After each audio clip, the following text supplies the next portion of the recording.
The next talk will be a tandem talk from Memetis and Bartels together, given by Christoph Wessendorf from Memetis and from Florian Simroth from Bartels, both working together on microfluidics, on pumps and measurement of pumps.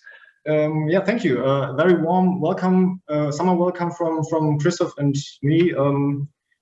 As Thomas has already introduced us, we are from Bartels and Memetis, manufacturing micropumps and microvalves.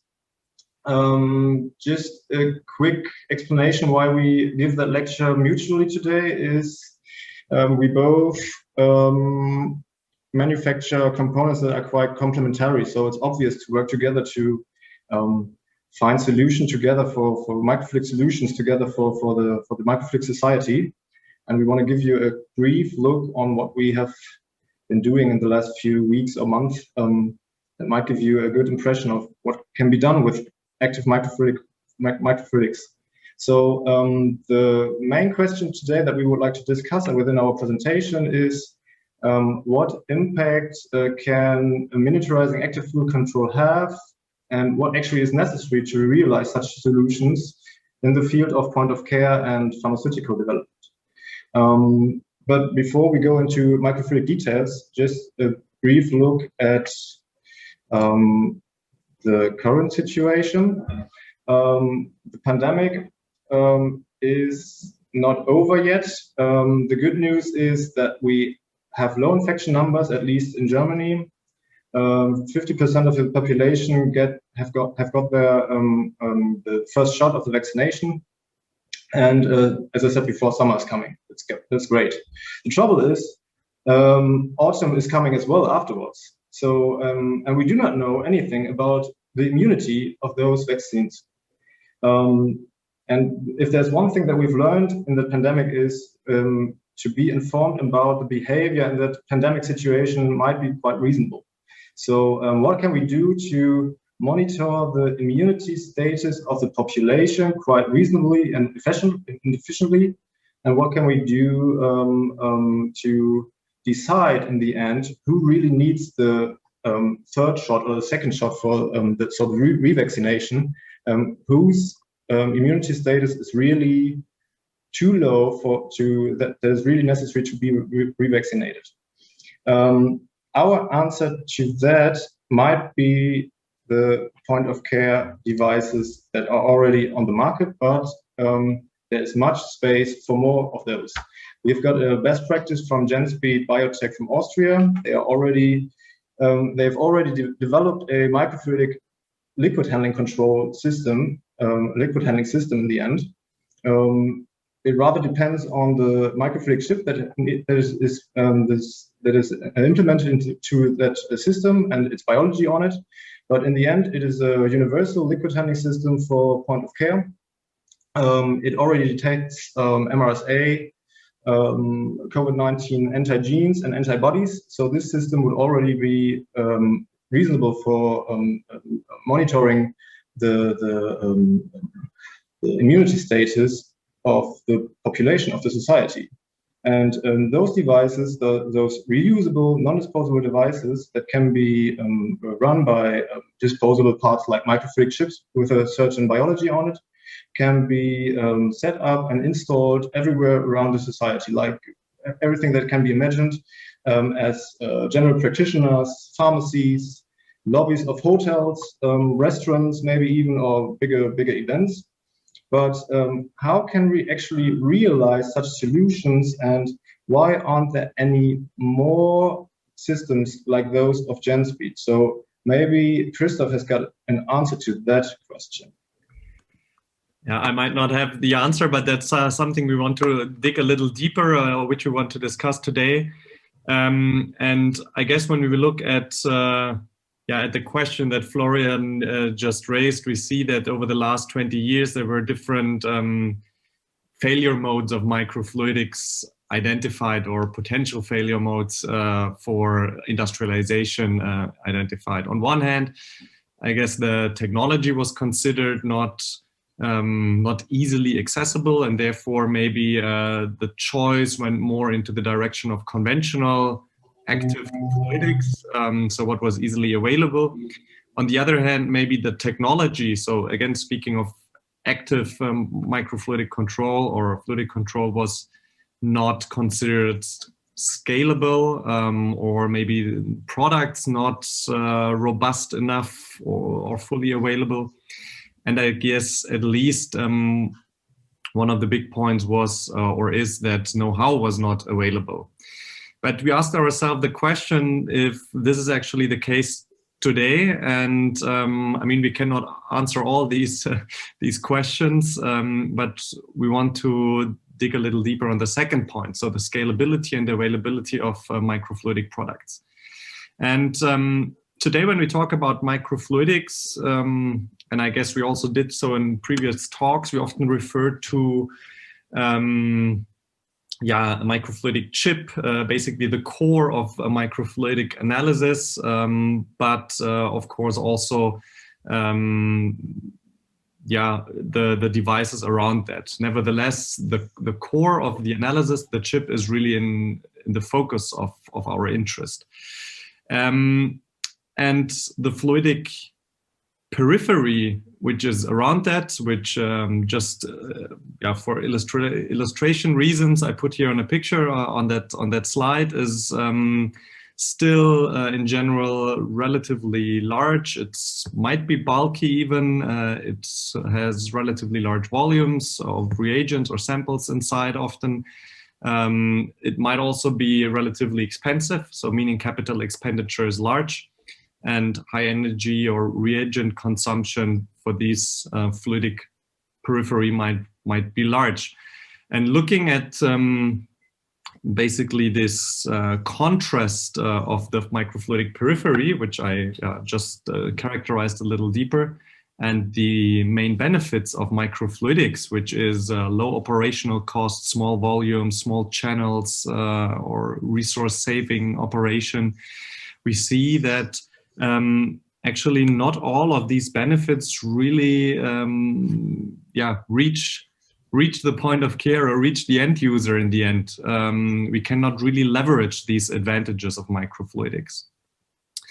And this is a situation which Florian and I, or Bartels and memetis, we said we want to see if our or how a system or how components should actually look like, how the fluidic periphery should look like on actually bringing these advantages of microfluidics to the end user.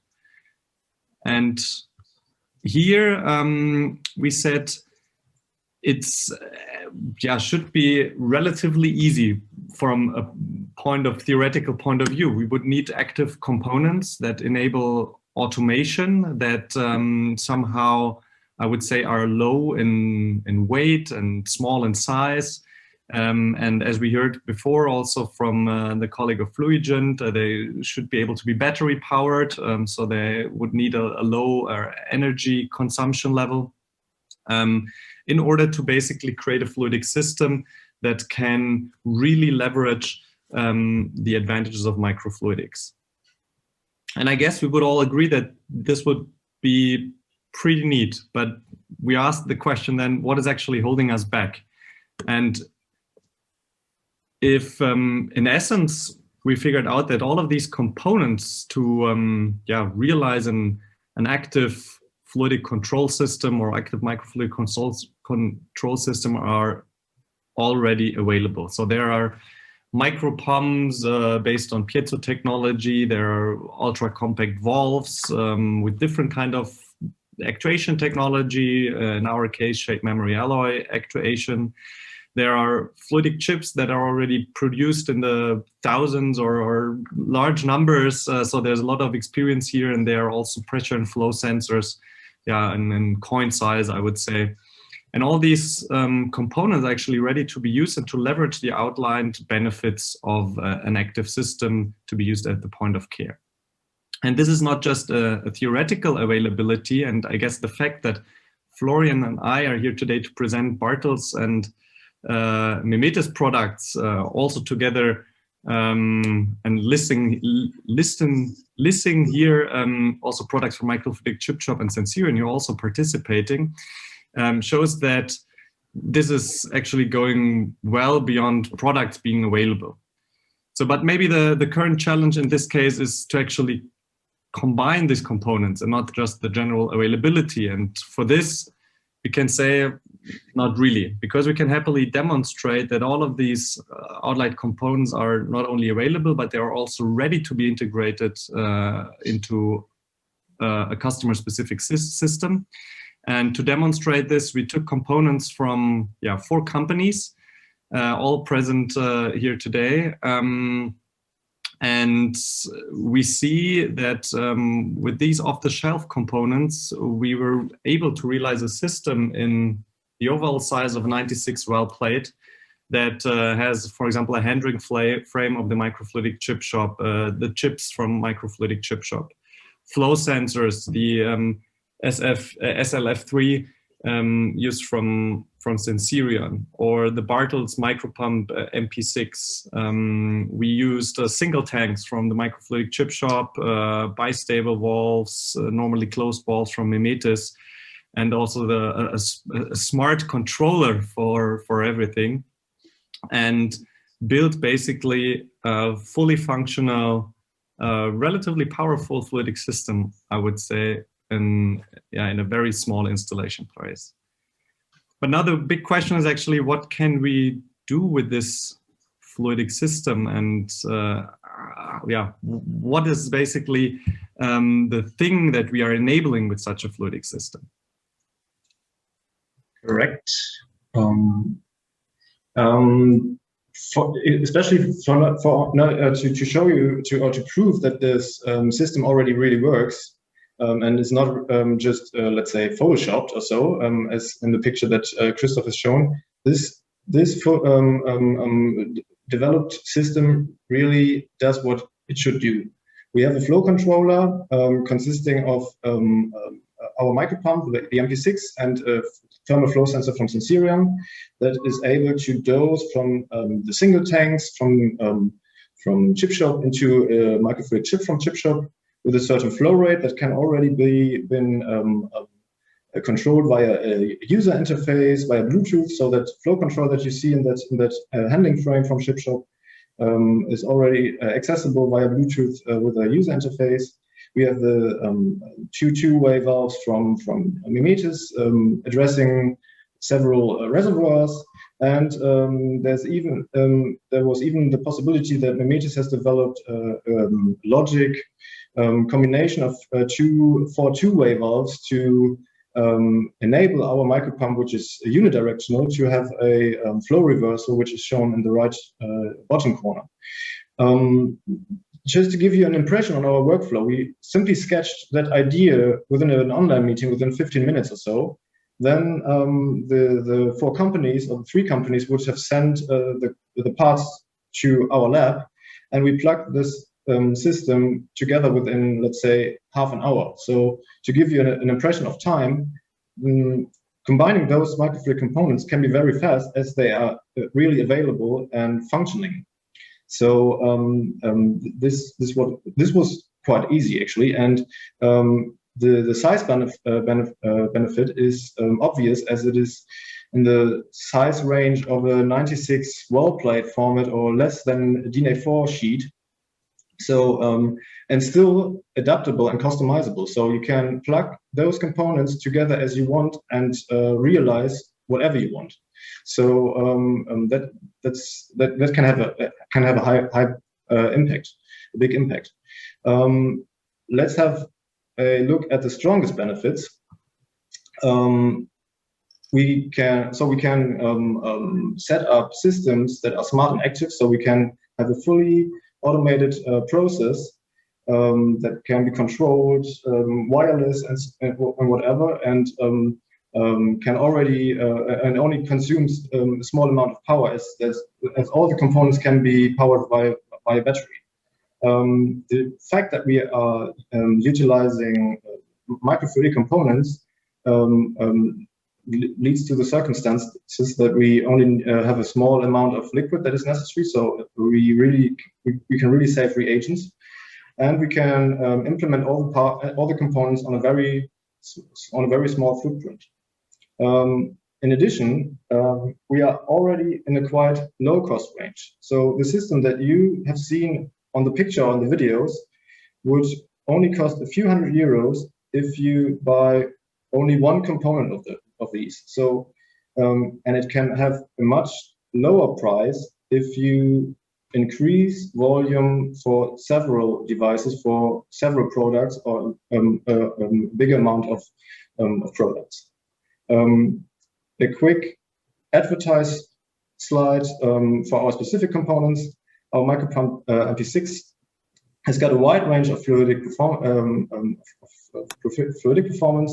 It can promote liquids and gases. It has small dimensions. There's only one material in contact with fluid, and we already have a high volume production in-house. So these components are really available and accessible. Yes, and in case our video inspired you and you're planning about setting up an own fluidic control system, I would also be happy if you consider at least also the memetis valves. Therefore, I will also briefly shoot that out there. We have, what you just saw in the video was the Series 09 valve, which is, I would say, the size of probably half a sugar cube, weighs less than 1 gram, has a very low power consumption with below 0.3 watt, and is powered with below 5 volt. The internal volume is also very low in order to save reagents. So in our opinion, a valve very well suitable for a portable device or operation at the point of care.